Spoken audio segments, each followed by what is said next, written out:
Hi, welcome back to our channel. இன்னைக்கு நம்ம பார்க்க போகிறது ஈஷர் 2109 சிஎன்ஜி ப்ளஸ் தான் பார்க்க போகிறோம். டர்போ வண்டி.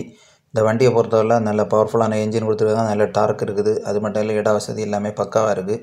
விண்ட்ஸ்க்ரீன் எல்லாமே பெருசாகவே கொடுத்துருக்காங்க. ஈஷர் பேட்ஜிங் இருக்குது ஃப்ரண்ட்லேயே.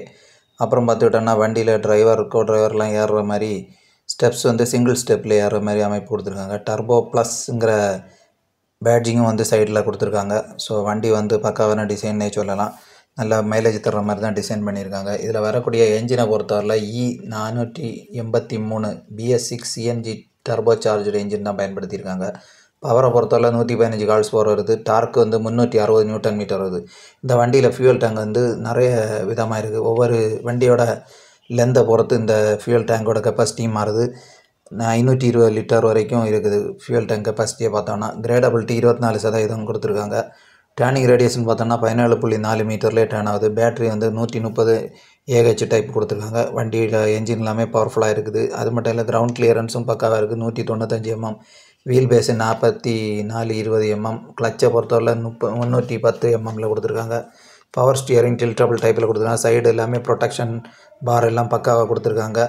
வண்டியோட லென்த்துன்னு பார்த்தோன்னா 6110 mm, விட்த்து 2122 mm இருக்குது. ஆல் ட்ரம் பிரேக்ஸ் தான் கொடுத்துருக்காங்க. ஃப்ரண்ட் சஸ்பென்ஷனை பொறுத்தவரை semi elliptical laminated leaf spring with shock absorber வந்துடுது. ரியரை பொறுத்தவரை semi elliptical leaf spring with helper ஸ்ப்ரிங்கோடு வருது. ABS கொடுத்துருக்காங்க. முக்கியமாக சேசிஸ் டில்டபிள் டைப்பில் தான் கொடுத்துருக்காங்க வண்டியில். அது மட்டும் இல்லை, வண்டியோட க்ரோஸ் வெயிட் பார்த்தோன்னா 11,449 kg இருக்குது. பேலோட பொறுத்தவரை 7 டன் வரைக்கும் இருக்குது. டயர் 6 நம்பர்ஸில் கொடுத்துருக்காங்க.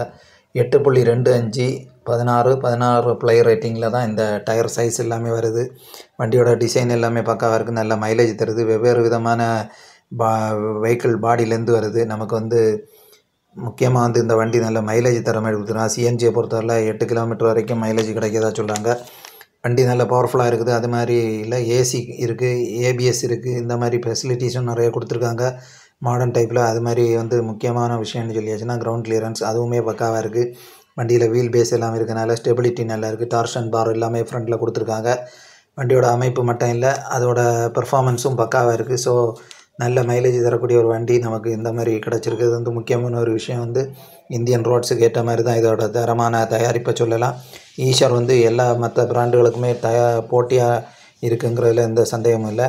அது மட்டும் இல்லை, இது நல்ல லாபம் கிடைக்கிற மாதிரி இருக்குது. ஏன்னா இதில் நமக்கு மெயின்டெனன்ஸ் ரொம்பவே கம்மி. அந்த ஒரு காரணத்தினால நமக்கு நல்ல பயன்பாடு இருக்குது. அது மட்டும் இல்லை, வண்டியில் உள்ள லாங் டிரைவுக்கு போகும்போது கஷ்டம் இருக்காது. ரொம்ப ஈஸியான டிரைவிங்காக இருக்குது. டிரைவர் டிரைவர் 2 பேருக்குமே வண்டியில் பயணம் செய்யும்போது அலுப்பு தட்டாத மாதிரி ரொம்ப டயர்டு ஃபீல் ஆகாது. ஸோ இந்த மாதிரி விஷயங்கள் எல்லாமே வண்டியில் முக்கியமான விஷயமாக கருதப்படுது. மற்றபடி பார்த்துட்டோன்னா ஈஷருக்குள்ள பெர்ஃபார்மன்ஸ் பக்காவாக இருக்குது. இந்த வண்டியோட ப்ரைஸ்ன்னு பார்த்துட்டோன்னா 14.2 லட்சத்தில் ஸ்டார்ட் ஆகுது. இந்த வீடியோ பிடிச்சுன்னா லைக் பண்ணுங்கள், ஷேர் பண்ணுங்கள், சப்ஸ்கிரைப் பண்ணுங்கள். தேங்க்யூ.